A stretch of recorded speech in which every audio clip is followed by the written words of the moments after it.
Hey, so welcome, and if it's your first time here, thanks for visiting, like and subscribe. So I finally took the show on the road.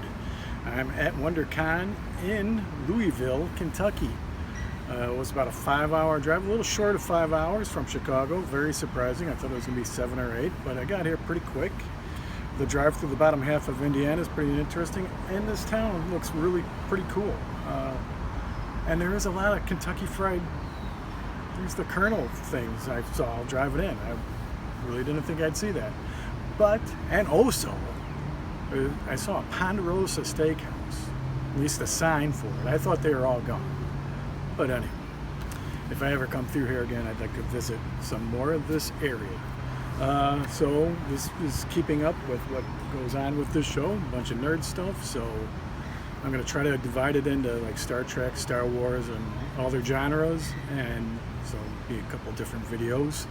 And I hope you enjoy.